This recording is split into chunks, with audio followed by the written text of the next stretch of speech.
এখানে আপনি দেখতে পাচ্ছেন এক ভাই আমাকে চ্যানেল পাঠিয়েছে মিড রিফাত 2040 এবং এখানে আপনি এই চ্যানেলের মধ্যে একটা প্রবলেম কি দেখতে পাচ্ছেন, চ্যানেল মনিটাইজেশন স্টেপ 1 ডান, এবং এখানে আপনি দেখতে পাচ্ছেন এই চ্যানেলের ক্ষেত্রে স্টেপ 2 কিন্তু ইরর, এবং এখানে আপনি নিচের দিকে দেখতে পাচ্ছেন ফিক্স ইন অ্যাডসেন্স এবং চেঞ্জ অ্যাসোসিয়েশন বলে কিন্তু দুইটা বাটন এসেছে, এবং উপরের দিকে এখানে আপনি দেখতে পাচ্ছেন your associate AdSense account was disapproved, this may be due to an existing account. তো এই ভাই এই সমস্যাটাকে সমাধান করার জন্য কিন্তু অনেক চেষ্টা করেছেন।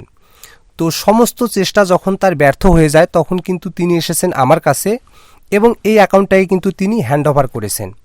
তো আমি তাকে বললাম যে এই প্রবলেমটাকে আমি সলভ করতে পারবো। তো বেসিক্যালি আজকের এই ভিডিওতে আমি আপনাদের দেখাবো যে এই প্রবলেমটাকে, অ্যাকাউন্ট ডিসঅ্যাপ্রুভ প্রবলেমটাকে এখানে আপনি দেখতে পাচ্ছেন অ্যাডসেন্স অ্যাকাউন্ট ওয়াজ ডিসঅ্যাপ্রুভড, এই প্রবলেমটাকে আপনি কিভাবে সলভ করবেন সেটাই আজকের এই ভিডিওতে আমি আপনাদের একদম কমপ্লিটলি ভালোভাবে দেখিয়ে দেব।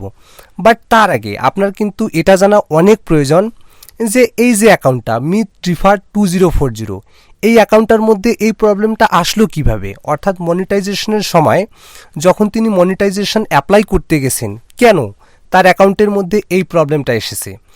তো এই প্রবলেমটা কেন এসেছে সেটা কিন্তু ইউটিউব এখানে ক্লিয়ারলি বলে দিয়েছে, your associate AdSense account was disapproved, this may be due to an existing account. তো তারা আমাদেরকে বলতে চাচ্ছে যে তিনি যখন এই চ্যানেলের মধ্যে মনিটাইজেশনের জন্য অ্যাপ্লাই করতে গেছেন, তিনি যে নামে একটা অ্যাডসেন্স অ্যাকাউন্ট তৈরি করতে গেছেন ওই নামে কিন্তু আগেও একটা অ্যাডসেন্স অ্যাকাউন্ট ছিল।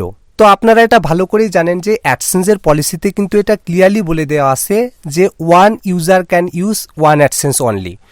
তো তিনি যেই নামে অ্যাডসেন্সের মধ্যে অ্যাপ্লাই করতে গেছে বা মনিটাইজেশনের জন্য অ্যাপ্লাই করতে গেছে হয়তো বা আগেও ওই নামে তিনি একটা অ্যাডসেন্স অ্যাকাউন্ট খুলেছিলেন, যার কারণে দেখা গেছে যে এখানে এই যে ডিসঅ্যাপ্রুভ যে প্রবলেমটা এই প্রবলেমটা তৈরি হয়ে গেছে।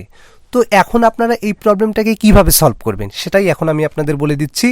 বাট এই প্রবলেমটা কেন আসে সেটা কিন্তু আমি আপনাদের বলে দিলাম যে একই নামে যদি দুইবার অ্যাডসেন্স অ্যাকাউন্ট খোলার চেষ্টা করেন সেক্ষেত্রে দেখা যাবে যে অ্যাকাউন্ট কিন্তু এভাবে ডিসঅ্যাপ্রুভ হয়ে যায়। তো দেখুন ভাই এই সমস্যাটার সলিউশন আমি কিভাবে করব সেটা আগে ভালোভাবে দেখুন। এখানে আপনি দেখতে পাচ্ছেন ফিক্স ইন অ্যাডসেন্স, এই সমস্যাটার মাধ্যমেও বা এই অপশনটার মাধ্যমে আপনি এই সমস্যাটাকে সমাধান করতে পারবেন, বা এই যে চেঞ্জ অ্যাসোসিয়েশন এই অপশনটার মাধ্যমে কিন্তু আপনি এই প্রবলেমটাকে ফিক্স করতে পারবেন। তো এখানে যে এই অপশনটা দেখতে পাচ্ছেন ফিক্স ইন অ্যাডসেন্স এটা কিন্তু খুবই জটিল, আর এই যে চেঞ্জ অ্যাসোসিয়েশন এই অপশনটা কিন্তু সহজ। তো এই চেঞ্জ অ্যাসোসিয়েশনের মাধ্যমে আমি আপনাদের দেখিয়ে দিচ্ছি যে এই প্রবলেমটাকে কিভাবে আপনি সলভ করবেন। তো এর জন্য শুরুতে আপনাকে করতে হবে কি, এই যে চেঞ্জ অ্যাসোসিয়েশন যে বাটনটা এই বাটনটার উপরে একটি ক্লিক করে দিতে হবে। ক্লিক করে দেওয়ার পর এখানে আপনি দেখতে পাচ্ছেন ভেরিফাই দ্যাটস ইটস ইউ, অর্থাৎ আপনাকে কিন্তু এখান থেকে এই প্রসিড যে বাটনটা এই বাটনটার উপরে একটি ক্লিক করে দিতে হবে। ক্লিক করে দেওয়ার পর এখানে আপনি আপনার জিমেল এবং পাসওয়ার্ড দিয়ে আপনার যে অ্যাকাউন্টটা সেটাকে ভেরিফাই করে নেবেন। জিমেল অ্যাকাউন্টটাকে ভেরিফাই করলে আপনার কাছে ঠিক এরকম একটি পেজ আসবে। তো এখানে আপনি দেখতে পাচ্ছেন you will be redirect to AdSense to complete this step. এরপর এখান থেকে আপনি এই অপশনের উপর একটি ক্লিক করে দিবেন। তারপর এখানে আপনি দেখতে পাচ্ছেন yes I have an existing account, no I don't have an existing account এবং আই ডোন্ট নো। তো এখানেই কিন্তু আপনাকে মেন যে ফান্ডাটা সেই ফান্ডাটাকে কিন্তু ক্লিয়ার করতে হবে, তবেই কিন্তু আপনি এই যে প্রবলেমটা এই প্রবলেমটাই কিন্তু আপনি সলভ করতে সামর্থ্য হবেন। তো দেখুন ভাই আপনার ক্ষেত্রে যদি অ্যাডসেন্স অ্যাকাউন্ট ডিসঅ্যাপ্রুভ হয়ে যায় সেক্ষেত্রে আপনি করবেন কি, নতুন একটা জিমেল অ্যাকাউন্ট বানিয়ে, ঠিক আছে, নতুন একটা জিমেল অ্যাকাউন্ট বানিয়ে ওই জিমেল অ্যাকাউন্টটাতে একদম নতুনভাবে যেভাবে মনিটাইজেশনের জন্য অ্যাপ্লাই করতে হয় সেভাবে অ্যাপ্লাই করবেন। যেই এনআইডি কার্ডটার মাধ্যমে অ্যাপ্লাই করতে গিয়ে বা যার নাম দিয়ে অ্যাপ্লাই করার মাধ্যমে আপনার অ্যাডসেন্স অ্যাকাউন্টটা ডিসঅ্যাপ্রুভ হয়ে গেছে তার যে অ্যাড্রেস বা তার যে নামটা সেটা কিন্তু আপনি আর ব্যবহার করবেন না, ঠিক আছে, এটা কিন্তু আপনাকে মাথায় রাখতে হবে। কিন্তু আমি এই ভাইয়ের ক্ষেত্রে যেটা করেছি, এই ভাইয়ের ক্ষেত্রে কিন্তু আগেই একটা অ্যাপ্রুভাল অ্যাডসেন্স অ্যাকাউন্ট কিন্তু আমি বানিয়ে রেখেছি। তো দেখুন অ্যাপ্রুভাল অ্যাডসেন্স যে অ্যাকাউন্টগুলো এগুলো পাওয়া কিন্তু খুবই কঠিন, তারপরেও এই ভাইয়ের জন্য কিন্তু আমি একটা বানিয়ে রেখেছি। সেটা কিভাবে বানিয়ে রেখেছি, এগুলো কিন্তু অ্যাপ্রুভাল অ্যাডসেন্স অ্যাকাউন্ট আপনি বিভিন্ন মনিটাইজেশন চ্যানেলের থ্রুতে কিন্তু বানিয়ে নিতে পারবেন। আর অ্যাপ্রুভাল অ্যাডসেন্স অ্যাকাউন্টের মাধ্যমে কিন্তু এই যে প্রবলেমগুলো এই প্রবলেমগুলো কিন্তু খুব সহজেই সমাধান হয়ে যায়। সেটা আমি আপনাদের একটু পরেই দেখিয়ে দিচ্ছি যে 2-1 মিনিটের মধ্যেই কিন্তু এই প্রবলেমটা সমাধান হয়ে যাবে।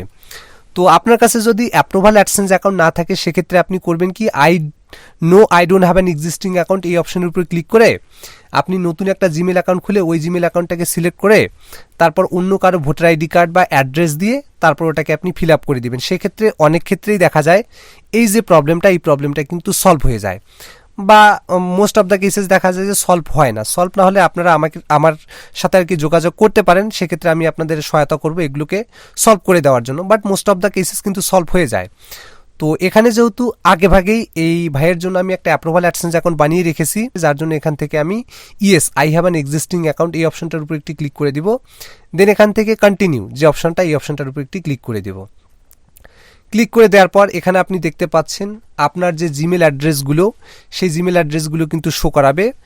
তো এখানে আপনি যেটা বললাম, আপনার যদি কোনো অ্যাকাউন্টের মাধ্যমে অ্যাডসেন্স অ্যাকাউন্ট বানিয়ে দেওয়ার আর কি সিস্টেম থাকে, তাহলে এখান থেকে আপনি সেই জিমেলটাকে সিলেক্ট করবেন। তো আমার যেহেতু এই জিমেলের মধ্যে একটা অ্যাডসেন্স অ্যাকাউন্ট আগে থেকেই রয়েছে, তো এখান থেকে আমি এই জিমেলটাকে সিলেক্ট করে দিচ্ছি। সিলেক্ট করে দেওয়ার পর আপনার কাছে ঠিক এরকম একটি পেজ শো করাবে। তো এখানে আপনি দেখতে পাচ্ছেন আমি জাস্ট এটা যেহেতু আমার অ্যাডসেন্স অ্যাকাউন্টটা বানিয়ে নেওয়াই আছে, সো এখান থেকে আমি জাস্ট সিম্পলি এখানে আপনি দেখতে পাচ্ছেন অ্যাপসেক্ট অ্যাসোসিয়েশন এই অপশনের উপর একটি ক্লিক করে দিব। তাহলে আমার যে প্রবলেমটা সেটা কিন্তু মাত্র এখানে আপনি দেখতে পাচ্ছেন অ্যাডসেন্সের মধ্যে আমাকে রিডাইরেক্ট করে দেওয়া হচ্ছে। এরপর আমাকে জাস্ট ইউটিউবের মধ্যে রিডাইরেক্ট করিয়ে দিয়ে কিন্তু আমার যে প্রবলেমটা সেটা মাত্র 2 থেকে 1 মিনিটের মধ্যে কিন্তু সলভ হয়ে যাবে, যেটা আপনি একটু পরেই দেখতে পাবেন। এখানে জাস্ট আমাকে কয়েক সেকেন্ড অপেক্ষা করতে হবে। তো এখানে আপনি দেখতে পাচ্ছেন এই পেজটা রিডাইরেক্ট হচ্ছে। রিডাইরেক্ট হয়ে গেলেই কিন্তু এই প্রবলেমটা দেখতে পাবেন সাথে সাথে সলভ হয়ে যাবে।